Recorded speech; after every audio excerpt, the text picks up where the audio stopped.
Now, my message today, I need to know how many of you have washed the dishes in your home before? Very few male hands have come up, guys. That's really sad. We need to fix that. Yeah, see, Larry's talking about the dishwasher. Well, we are the dishwasher, Larry. We got to use it. But the point of my sermon today is that the sink and the faucet represent God and his blessings, and the dishes represent how we receive those blessings. And the title of my message today is, It's Time to Spoon. Now, I know some people may not understand what I'm talking about when I say it's time to spoon.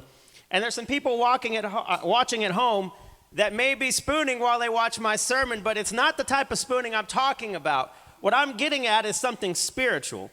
And what I'm going to start with is what I call the bowl mentality. Now, the bowl mentality is where most Christians live, but it's wrong. The bowl mentality looks a lot like this.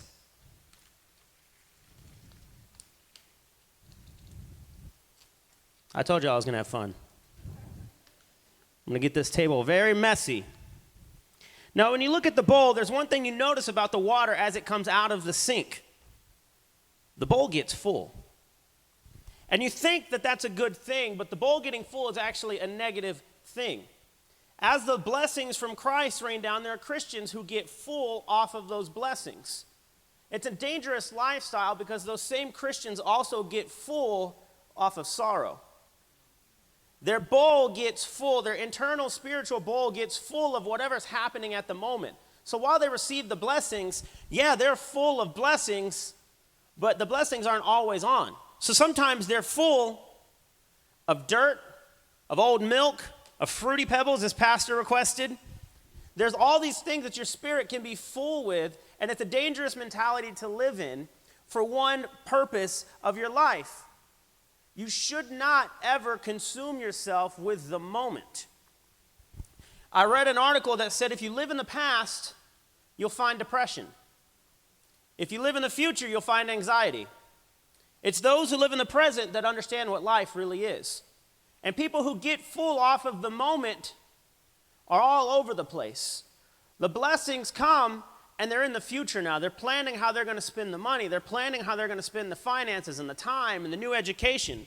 And they also, when it's empty, they start to feel empty, and they think of the past and how they felt before. And they start to think of things in negative lights. And so I'm here to tell you that getting full from your blessings isn't the purpose. And that leads me to the second point of the bowl mentality is the bowl did not share willingly. I had to make a mess.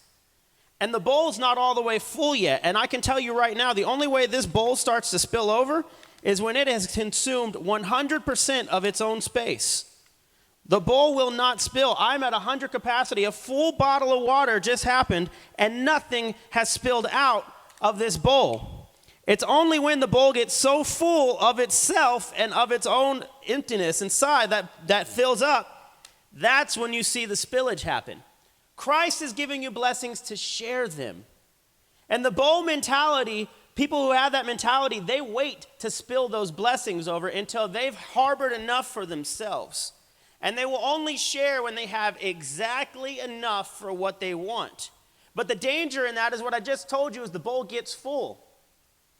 So what they want is max full capacity. And everyone who's ever washed dishes knows you never let the bowl get full because you're just gonna get the dirt all around your hands, and it's dirty and it's gross. It's easier if you get the bowl about half full and dump it out. So one, you're never gonna get full anyways, and two, if you're waiting to get full to share, you're not sharing anything worthwhile at this point. If you're only sharing because you have excess, what you found is that you're not really truly sharing a blessing, you're sharing some money, and there's no spiritual habitat in there. You're in an earthly place. A spiritual gift costs something. It's more than just going to the store and getting a receipt. It's a new idea in your head of how you're going to maneuver around your gift. You have money and you might need it for bills, or you might need it for something you've been looking forward to. You might have to cancel your date night, but you know the sacrifice is worth it. And anybody who's also washed a dish before knows something about the bowl that we don't think about often. Now, I didn't have anything in this bowl beforehand, but for those of you who have cooked and washed dishes, you know if there were something in this bowl, it would be plop right in the middle. I told you I was going to make a mess. It would be right in the middle because the third thing about the bowl mentality is the bowl mixes the dirt with the water. If you have Fruity Pebbles in your bowl and you get the water in the sink, they're going to be floating around in the middle, and now you've got undrinkable, unusable water. And this is what happens with our blessings. We get all of our dirt from the bowl mentality, all of the hurt, all of the anger, all of the frustration. And when blessings come, we let that float in the middle, and now we're full of dirty blessings. There are a lot of people out there today, I would dare to say hundreds of thousands of people today, who are living in fullness of blessings, but their Christianity has not been activated because they've kept their blessings dirty, and now they can't be used. God has given you the finances, but they're held in hands that are full of hurt. They're held in hands that won't let go of the past. They're held in hands that won't stop planning things in the future and trusting in God. Your blessings are dirty, and it's because you have the bowl mentality. And the other thing, we go back to the beginning where we said the bowl gets full. It's only when the bowl gets full that everything starts to spill out of the bowl. And that's why when you're sharing something with that mentality, what you're really giving out is your dirt. It's all a full circle here. Yeah, the bowl gets full and that's great. And yeah, there's some spillage, but it takes time. And when the bowl finally does spill over, what you got is somebody's getting Fruity Pebble water. And nobody wants dirty blessings. Nobody wants those. I'm going to read some scriptures to you now. Matthew 6:19 says, "Do not store up for yourselves treasures on earth, where moths and vermin destroy and where thieves break in and steal."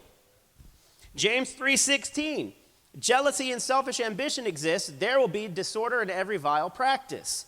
Romans 15:1-3, "We who have strong faith should help those who are weak. We should not live to please ourselves. Each of us should live to please his neighbor and help him grow in his faith. Even Christ did this himself. The holy writings say, 'The sharp words that were supposed to be spoken unto you have fallen unto me.'" This is speaking about the bowl mentality. The Bible over and over again is telling you, if you want to be a dish under the water, pick a different dish than the bowl. It's the worst one in the sink.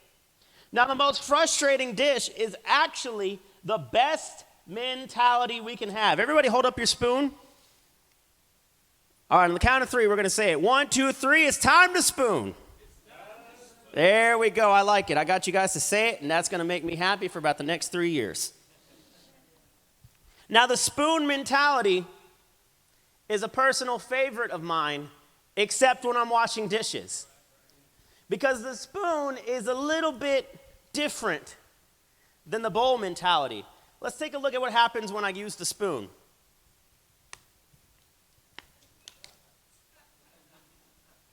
I need a new shirt. I need new pants. It's hot outside. I'm going to be sticky. But the spoon mentality, as we looked, the first thing we noticed is the spoon gave out more than it kept. Let's think about that. Look at this spoon.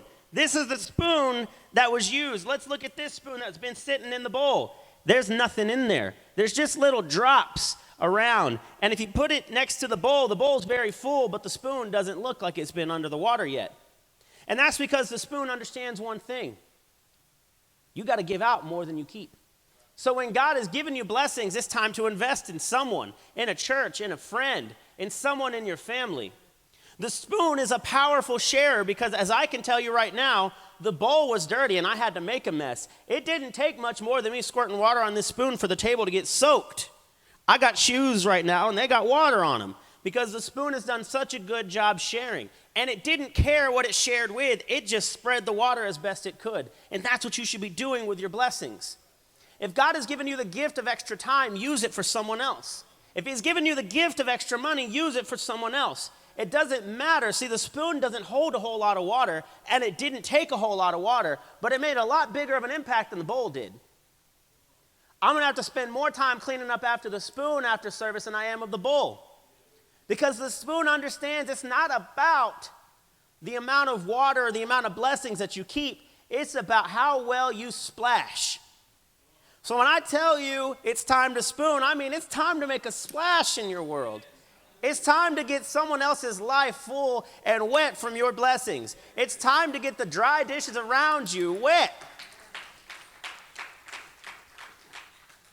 Now I'm going to show you again for point 2. I'm going to show you every point, partially because I'm having fun, but because I think we need the visual. Point 2 is that the water spreads everywhere. If you've washed dishes before, you know if you're not prepared for the spoon, you'll get your dry dishes wet, you'll get your counter wet, you'll get yourself wet, you'll get everything around you wet, and if you're not careful and you're like me, sometimes you've made some food to snack on, you'll get your snacks wet, and everything around you has been covered by the spoon. This spoon cannot hold as much as this bowl, but it does a lot better of a job letting everything around it know it exists. You know when you've washed a spoon. Everyone around you knows when you've washed a spoon. If you wash a bowl and leave the sink and don't dry up, there's no evidence. It all goes down the drain. But if you wash a spoon and you're not careful, everyone who walks in that kitchen will know somebody must have washed a spoon in here. And here's the thing about spreading your water everywhere. That's a part of your blessings. That's a mentality that you should have. What it's saying is the spoon doesn't just share water with spoons.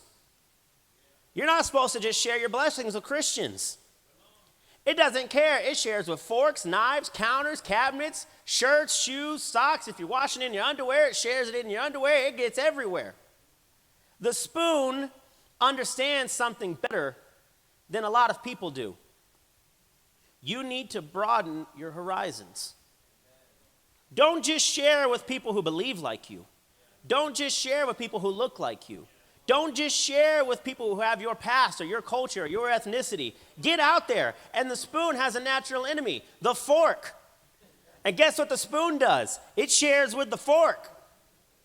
And that's what Christians should do. We have no natural enemy. The enemy is the devil, and he doesn't live in the natural world. So you have no natural enemy, so get out there and share. There are millions of people who are waiting to be washed up under the sink, and you could be their first contact with the water. There are people every day that are just sitting there waiting for something from God, and they don't even know. The plate doesn't know it's about to get washed.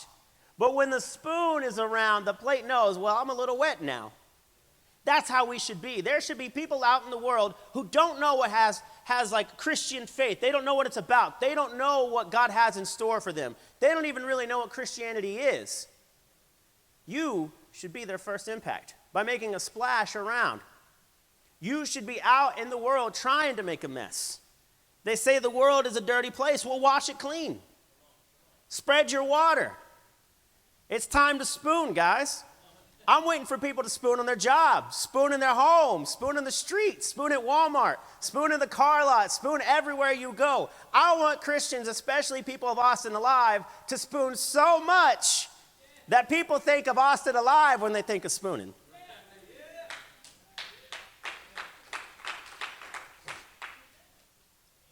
The biggest thing about the spoon, and the final point, is that it is cleaned and renewed every time it hits the water.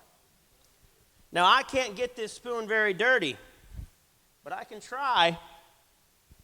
And if the camera could zoom, I got a little dirt on the spoon, and now it's gone. And do you know why that is? When you give more than you keep, and when you spread your water everywhere, the dirt can't stick on you anymore. Ooh, somebody's been holding on to something, and it's because they won't share. Somebody's been holding on to hurt, and it's because they don't have the spoon mentality in their life. They've been getting full off of hurt, and when the blessings come, now they're full. But they need to get under the spoon mentality because they have dirt that can be washed away. They can be made whole. The Bible says, I will wash you clean, white as white can be. This spoon, no matter what I've done to it, I can wash it, and it'll be white as this spoon was when I bought it.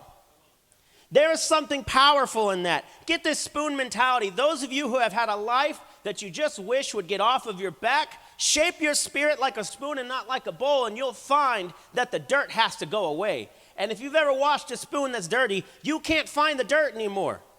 If you look and you say, hey, where's last night's dinner on that spoon? Where did it go? You won't find it because it's been washed away. And when something's been washed away, it's hard to trace. So when God sends you blessings and it washes away your dirt, it's gone, untraceable, unfindable, and you have now been made whole and clean. The spoon is where you should live. I'm hoping, you can clap, it's okay. Thank you. I'm hoping people see spoons in a different light. Now, I've had conversations with my wife before, and the spoon is a personal favorite dish of mine. Now, for various reasons, not even just this spiritual reason, let's think about spoons in general. You can't eat soup with a fork, but I can eat a pork chop with a spoon. It's the most efficient utensil. It's also the most efficient spirit. There is something so powerful about the way you choose to receive blessings. And we have a duty, not an opportunity, we have a duty to be a spoon. Because the other dishes in the sink, they need you. Your job needs you. Your family needs you. Your friends need you. The next generation needs you. This world needs you. And the reason we have so many people who don't understand what God's blessings are really and truly like is because we got a whole lot of people in the church who look a lot like this. And I'm hoping someday we get a lot more people who look like this spoon right here. We get a lot of people who look like this because the world doesn't know what Jesus is really about.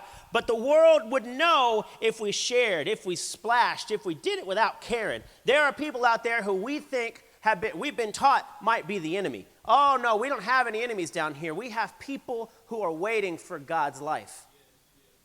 I don't care who they are.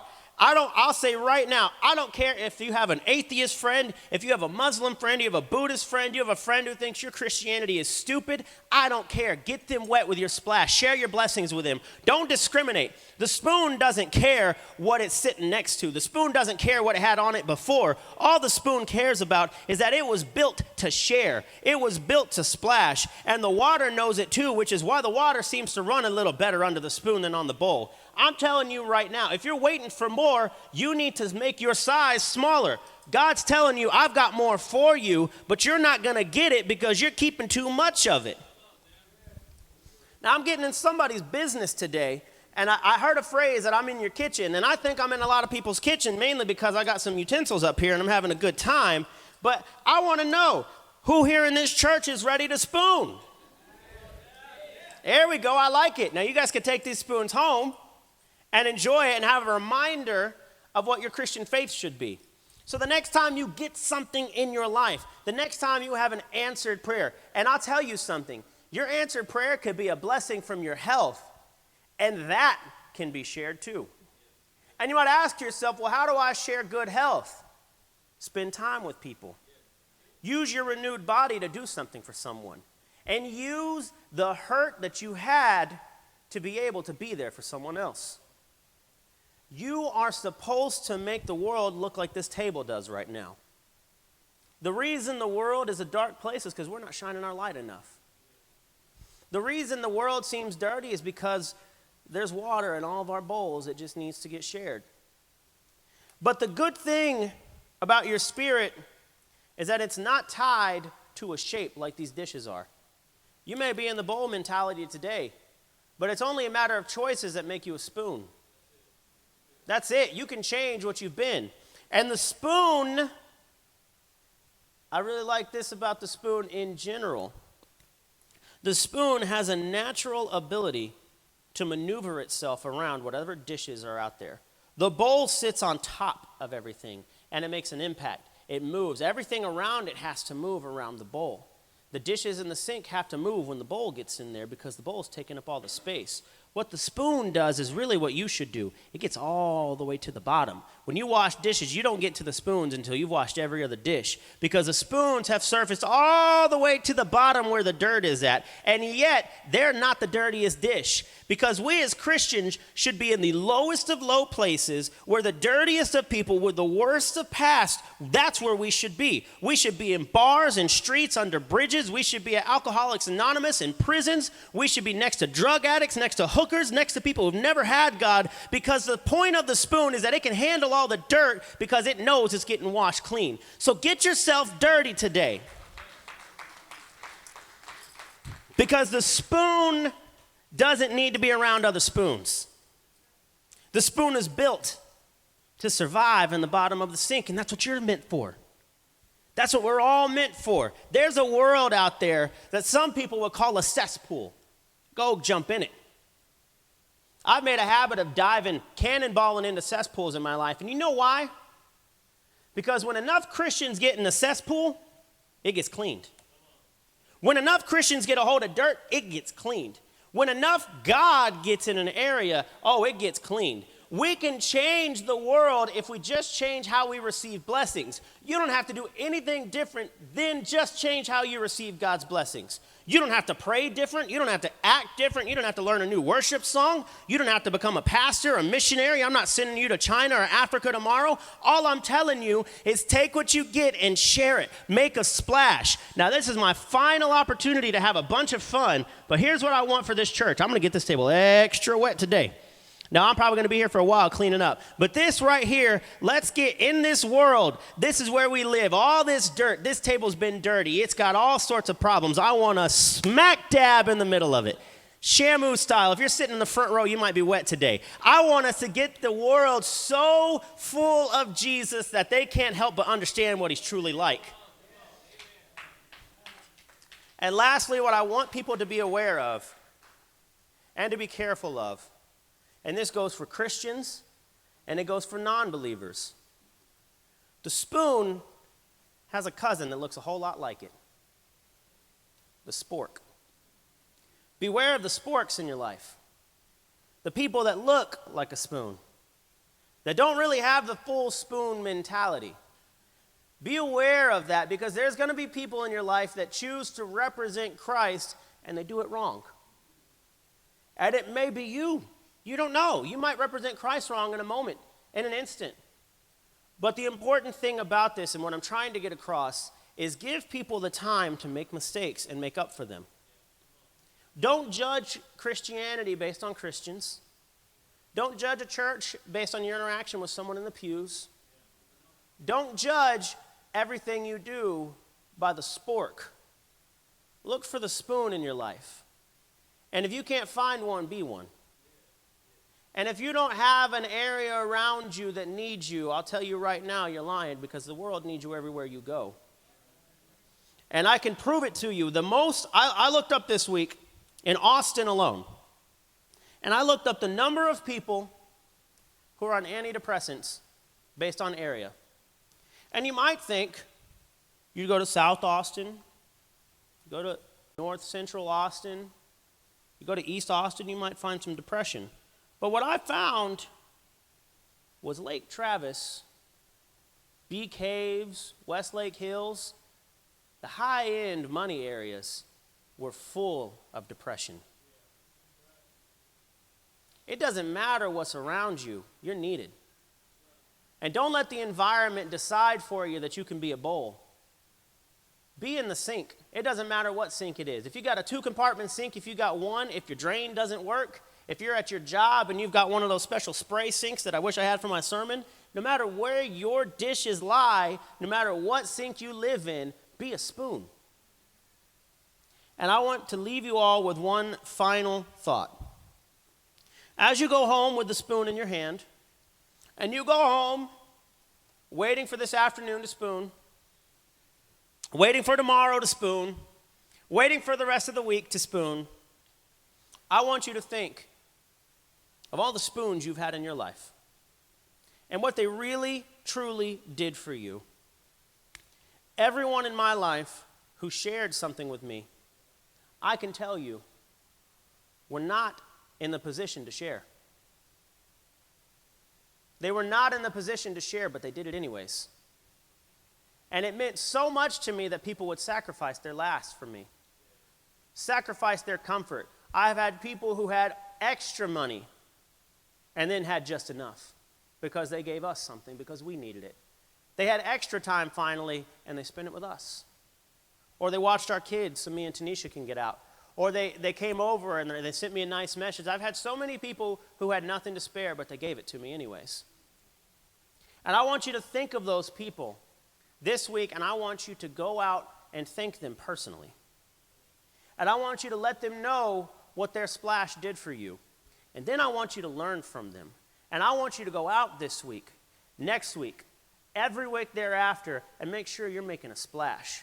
Can Austin Alive make sure that we're spooning?